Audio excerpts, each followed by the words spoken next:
Matthieu 4, 17. À partir de ce moment-là, Jésus commença à proclamer en disant, repentez-vous, car le royaume des cieux s'est approché.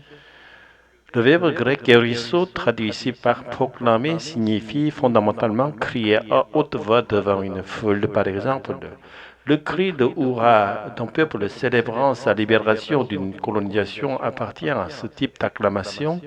Celui qui proclame la nouvelle exprime en même temps la joie qui jaillit de son cœur et invite les autres à partager cette même joie. Dans la Bible, on peut distinguer trois formes de proclamation, celle de Jean-Baptiste, celle de Jésus lui-même et celle des disciples de Jésus. Tout d'abord, la proclamation de Jean-Baptiste. Dans Matthieu 3, 1 à 2, Jean-Baptiste proclame dans le désert de Jude. Repentez-vous car le royaume des cieux s'est approché.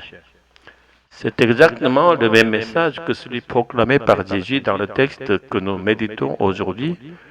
Mais ce qui mérite notre attention, c'est que le contenu de cette proclamation n'est pas réjouissez-vous, le royaume des cieux est approché, mais bien repentez-vous. Dans l'Ancien Testament, le mot repentance, shuv en hébreu, epistéropho en grec, signifie un retour vers Dieu.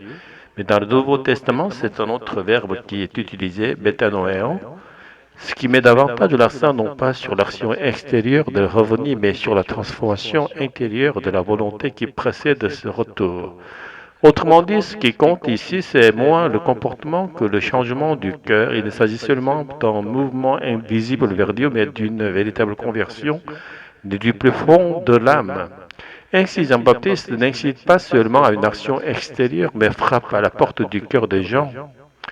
En réalité, il ne se contente pas d'interpeller les autres, lui-même se joint à cette invitation à la repentance, car lui aussi fait partie de ceux qui, devant Dieu, doivent se tourner vers lui avec un cœur renouvelé. À travers cela, nous comprenons que la venue du royaume de Dieu n'est pas une bonne nouvelle au sens simple et joyeux du terme. Si c'était le cas, il aurait été plus naturel de dire « réjouissons-nous » plutôt que « repentons-nous ». Le message nous pousse à reconnaître que jusqu'ici, nous n'avons ni porté Dieu dans notre cœur, ni véritablement aimé. Il nous appelle donc à placer Dieu en premier dans notre pensée et dans notre cœur. Sans cela, non seulement nous serons incapables de jouir du royaume de Dieu qui s'approche, mais nous deviendrons même objets de jugement. C'est pourquoi l'appel de Jean, bien qu'il soit une bonne nouvelle, porte en lui une dimension de mise en garde.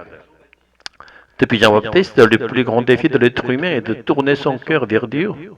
Les religieux juifs de l'époque pensaient sans doute qu'ils n'avaient pas besoin de se repentir, estimant déjà servir Dieu fidèlement. Mais Jean-Baptiste proclame la repentance à tous sans exception. Cela équivaut à une accusation. Personne n'aime véritablement Dieu comme il devrait.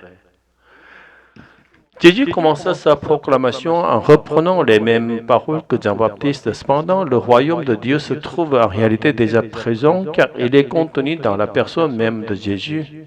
Et puisque c'est les paroles de Jésus qui est Dieu, porte en elle la puissance créatrice, son appel à la repentance détient la force de transformer nos cœurs. Un exemple concret de cette puissance est montré dans les versets 18 qui suivent cette proclamation. Lorsque Jésus appelle Simon-Pierre et André, puis Jacques et Jean à le suivre, ceux-ci laissent aussitôt leur métier et obéissent sans hésitation. Au verset 23-24, nous voyons Jésus guérir toutes sortes de maladies simplement par sa parole. Et pourtant, celui qui refuse de croire en Jésus montre par là qu'il est déjà sous le coup du jugement. Heureusement ou peut-être malheureusement, nous vivons à une époque où nous n'entendons plus directement cette voix de Jésus. Ainsi, ce n'est pas parce qu'on a refusé plusieurs fois l'annonce de l'Évangile par des hommes qui l'ont immédiatement condamné. La porte de la grâce reste encore ouverte, mais cela ne signifie pas que nous puissions prendre à la légère cette opportunité offerte. Je prie pour que nous ouvrions nos cœurs à la voix silencieuse du Saint-Esprit qui se tient derrière les messages humains et que nous puissions tous ensemble goûter pleinement aux bénédictions du royaume de Dieu. Enfin, la proclamation des disciples. Le jour de la première Pentecôte, les disciples remplis par la présence du Saint-Esprit commencent à proclamer avec assurance les mystères du royaume de Dieu qu'ils avaient appris de Jésus. Par exemple, la prédication de Pierre, pleine de puissance, amena à la conversion environ 3000 personnes en une seule journée. C'est ce que rapporte le livre des Actes des Apôtres. Cependant, leur proclamation restait encore enfermée dans le cadre du judaïsme. Alors, Dieu choisit Paul, un juif fidèle, afin qu'il dépasse les limites et brise le cadre du judaïsme. Jusqu'à ce moment-là, même les disciples de Jésus restaient prisonniers de cette vision. Ils considéraient les païens comme des pécheurs impurs, indignes de toute relation, au point de refuser même de partager un repas avec eux. À plus forte raison, ils n'osaient pas leur annoncer l'évangile. Pour confier à l'apôtre Paul cette mission nouvelle, Dieu lui fait rencontrer par l'Esprit Jésus-Christ glorifié qui siège au trône céleste. Désormais affranchi de l'emprise de la loi et guidé par le Saint-Esprit, Paul traversera les frontières du judaïsme pour annoncer l'évangile à toutes les nations. Nous sommes aujourd'hui des chrétiens, des croyants venus des nations païennes grâce à l'obéissance de l'apôtre Paul qui, sous la conduite du Saint-Esprit, a porté l'évangile au-delà du judaïsme jusqu'à nous. Et aujourd'hui encore, c'est le Saint-Esprit qui veille à ce que notre cœur tourne vers Dieu, ne se détourne plus vers le monde.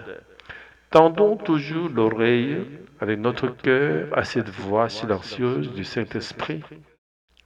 Laissons-le nous éclairer dans la lecture des Écritures pour qu'il nous en donne le juste sens et suivons ses enseignements. Attendant Dieu avec espérance, réjouissons-nous déjà des bénédictions du royaume de Dieu qui, par l'Esprit, sont venues jusqu'à nous. Alléluia, Amen.